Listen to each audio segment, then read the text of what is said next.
முறுக்கு மட்டும் செஞ்சு வச்சுட்டா போதுங்க. வீட்ல 2, 3 நாளைக்கு ஸ்நாக்ஸ் பிரச்சனையே இருக்காது. இன்னைக்கு டேஸ்டியா நல்லா மொறு மொறுன்னு ஹெல்தியான கேழ்வரகு முறுக்கு எப்படி பண்ணலான்னு பார்க்கலாம்.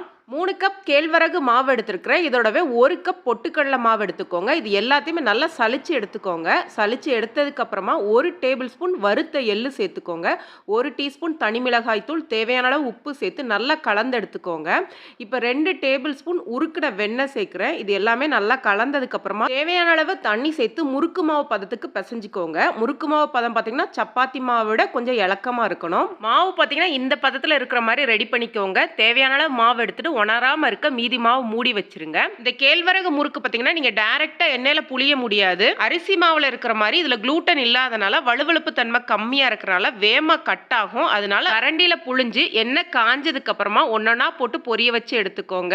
அதே மாதிரி பாதி சுட்டதுக்கு அப்புறமா மாவு டைட் ஆகிற மாதிரி இருந்தா லைட்டா நீங்க தண்ணி தொளிச்சு கூட அட்ஜஸ்ட் பண்ணிக்கலாம். சும்மா சொல்லக்கூடாதுங்க, அரிசி மாவுல இருக்க முறுக்கு டேஸ்ட்டை விட கேழ்வரகு மாவுல முறுக்கு ரொம்பவே டேஸ்டா இருக்கும். நீங்க இன்னும் செஞ்சு பார்த்தது இல்லைன்னா இன்னைக்கே செஞ்சு பார்த்துட்டு கமெண்ட் பண்ணுங்க. வீடியோ பிடிச்சிருந்தா லைக் பண்ணுங்க, ஷேர் பண்ணுங்க. நன்றி, வணக்கம்.